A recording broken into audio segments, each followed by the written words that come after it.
ஆதியாகமம் 33ஆம் அதிகாரத்தின் 20வது வசனத்துல யாக்கோபு ஆண்டவருக்காய் ஒரு பலிபீடத்தை கட்டி அவருக்கு ஏன் எல்லோக்கே இஸ்ரவேல் என்று பெயரிடுகிறான். தன்னுடைய வாழ்க்கையில் நடந்த எல்லா அனுபவங்களையும் பலிபீடமாய் கட்டி அவர் ஆண்டவரை உயர்த்துவது போல நாமும் அவரை உயர்த்துவோம்.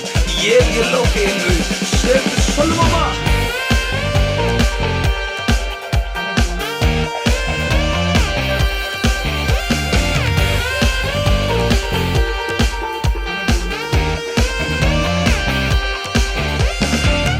நம்பி வந்தேன் நான் வெட்கப்படல, உந்தயவென்னை கைவிடல. உம்மை நம்பி வந்தேன் நான் வெட்கப்படல, உந்தயவென்னை கைவிடல. வெறும் கையாய் கடந்து வந்தேன், இரு பரிவாரங்கள் எனக்கு தந்தீர். வெறும் கையாய் கடந்து வந்தேன், இரு பரிவாரங்கள் எனக்கு தந்தீர்.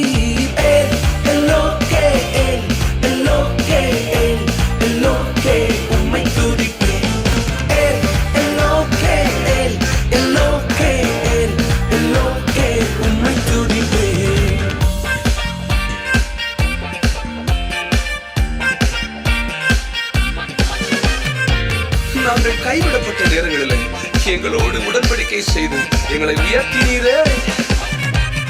காயப்பட்டு நின்றேன், கண்ணீரில் சென்றேன், கலங்கின எனக்காக இறங்கி வந்தீர்.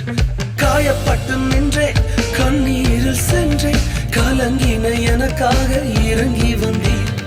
உடன்படிக்கை என்னோடு செய்து இழந்திட்ட யாவையும் திரும்ப தந்தீர்.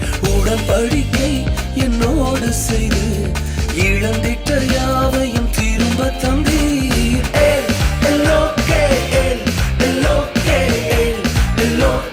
உம்மை துதிப்பேன்.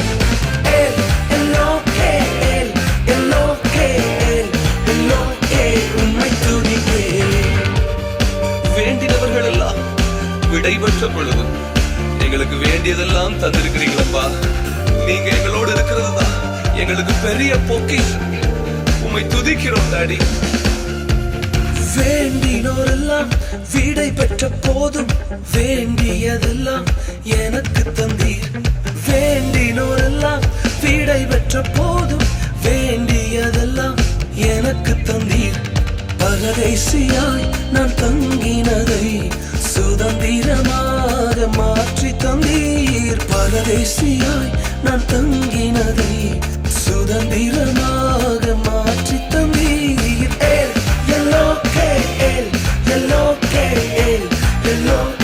உம்மை துதிப்பேன்.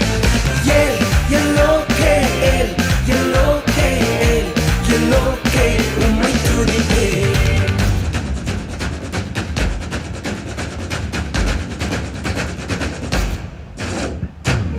நம்முடைய சொந்த ஜனங்களுக்கு முன்பதாக, நம்முடைய அழிவை காண நினைத்த எதிரிகளுக்கு முன்பதாக கர்த்தருடைய தலைகளை உயர்த்தி வைத்திருப்பது உண்மை என்று சொல்லுகிறது.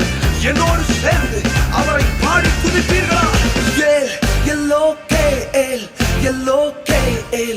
எல்லோக்கே உம்மை